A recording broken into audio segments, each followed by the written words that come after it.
Breanna, may I put you in video in FaceTime? Oh, sure. You want to do FaceTime? Yeah. Okay, yeah. I let's see. I don't have an iPhone. Ah, bueno, okay. Then let's do it like that. Queridos Okay. amigos, muy buenos días. Gracias por estar con nosotros en este su programa Café con Leche, la voz de los latinos en América. Estamos transmitiendo desde Hermosa 1470 AM, 96.9 FM y también en Facebook Live. Y tenemos a Breanna de Mosquito Vector Control del Antelope Valley. Good morning, how are you? Hi, good morning, Lilia. Thank you. I'm fine. Breanna, tell us your complete name and your position in and the agency that you work for, please. Yeah, absolutely. So my name is Breanna Bates Grubb, and I'm the Community Outreach Specialist with the Antelope Valley Mosquito and Vector Control District. Ella se encarga de las relaciones con la comunidad para llevar la información a la comunidad de Antelope Valley Mosquito Vector Control, que ha estado con nosotros por mucho tiempo. Breanna, we are so involved with the COVID. We have been so worried, so concerned. Like our 120% of our focus is in protecting us of getting sick. But we usually forget about the mosquito vector control. How serious is the problem here in the Antelope Valley? Yeah, so it has been, everything's really been focused on COVID, but, other facets of public health are still, kind of rolling along, even though COVID is happening. Right now in the Antelope Valley, we haven't actually detected any West Nile virus yet this season, which is great. We typically do isolate it every season, but it hasn't happened yet. But the main issue we're noticing now is the spread of the invasive Aedes mosquito through East Palmdale. What kind of mosquito is that? So the invasive Aedes mosquito, it's a tropical mosquito. We did detect it for the first time in 2018 in the Antelope Valley, and we have detected it every season since. They're beginning to now get more well established, and the difference between this mosquito and our local mosquito is that they have the potential to carry tropical diseases, such as yellow fever, dengue fever, chikungunya, and Zika virus. Okay, okay. So, yeah, Go a little bit slower. Yellow fever. What is the other? yes, dengue fever, Mm-hmm. chikungunya, and the Zika virus. Bueno, estamos hablando, amigos, de este nuevo mosquito. Dice que en este momento no ha sido no ha aparecido el mosquito del que siempre nos estamos preocupando, que es el West Nile virus.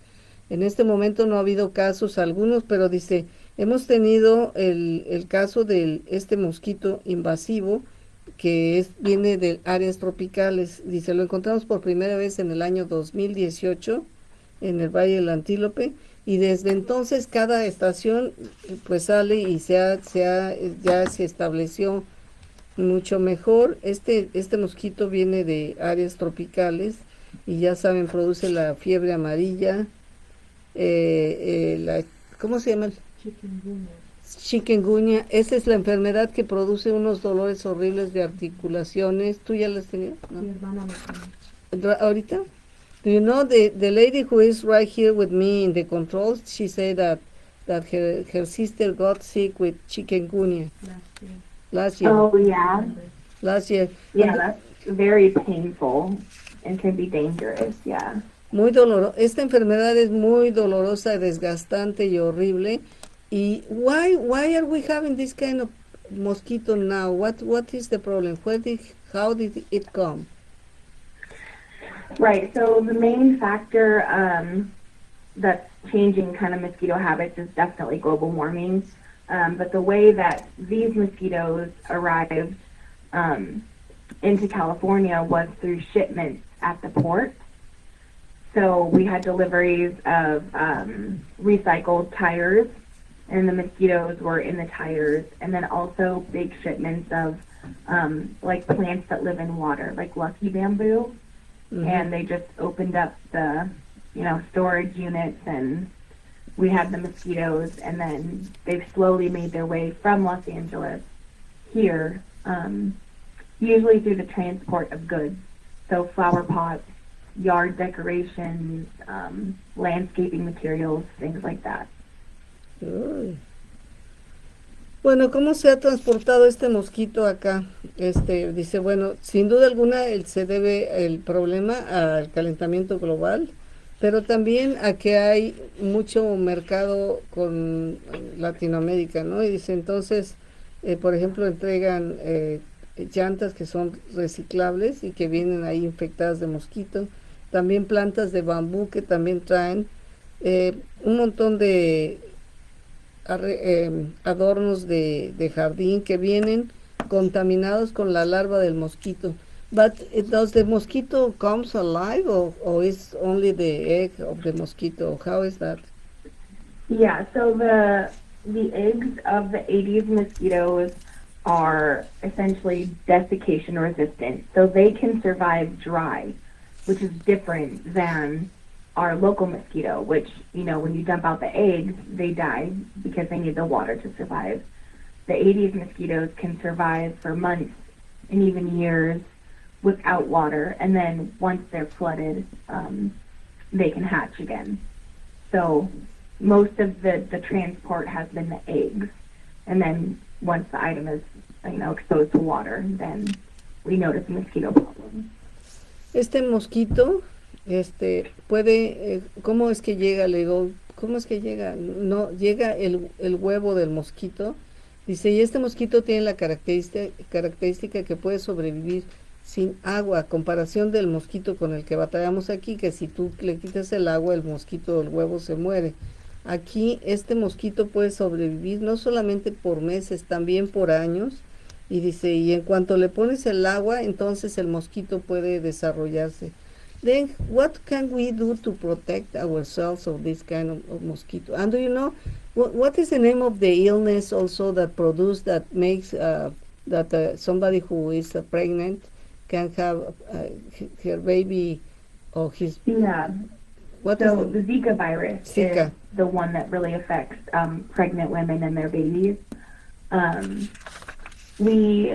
also wanted to point out that although we have these mosquitoes that can carry these diseases, we haven't isolated the diseases within the mosquito population yet. So that's great, but we want to be sure to keep the mosquito population down so there's less of the opportunity for the disease to make its, way into the mosquito population. Este mosquito también produce, se llama Zika, el virus Zika, y este virus puede afectar el producto fetal, o sea, cuando la mujer está embarazada, su niño puede ser afectado y se afecta a través de tener macrocefalia, o sea que no, es microcefalia, microcefalia, ¿no? What produce, Yeah. o sea, la cabeza no se desarrolla, el cerebro no se desarrolla, no crece la cabeza, entonces no le da oportunidad al cerebro de que crezca. Son niños que van a ser, que pueden morir o que van a ser disabled por mucho tiempo. So, what do we do to control this problem? What can we do to end this mosquito in this area? Sure. Yeah. So Aedes mosquitoes, we in the mosquito industry, we refer to them as container breeders. So they typically live really close to human establishments because they actually prefer human blood over any other type. And they will be in any type of tiny container that can hold water. So we really, really encourage the community to keep yards clean, free of, junk, small containers, store toys where they're covered and protected. They can't fill with rainwater or sprinkler water. Pay attention to potted plants, bird baths, any tiny item that can collect water is a potential problem. So definitely eliminate that. Le preguntaba yo, entonces, ¿cómo podemos contener que este mosquito siga reproduciendo? Dice, mira, una manera bastante sencilla es, dice, estos mosquitos van a estar cerca de las personas. ¿Por qué? Porque prefieren alimentarse con sangre humana que cualquier otro tipo de sangre. Entonces tenemos que estar muy alertas a vigilar que no hay ningún contenedor con donde se acumule el agua, porque eso es lo que va a producir que el mosquito viva, ¿verdad? Y ellos viven incluso en una cantidad de agua muy, muy pequeña, así es que tienes que estar cuidadoso de que no haya nada donde se pueda quedar acumulada el agua de la lluvia o de los sprinklers, y de que incluso, por ejemplo, las fuentes que tenemos para que los pájaros beban, todo ese tipo de agua tiene que estar bajo control. Now, for example, if you have a place to give water to the birds, how do you control that, or you cannot have that anymore, or is there any way that you can still have it Yes. without any risk? So you can have it, like I even have a bird bath at home.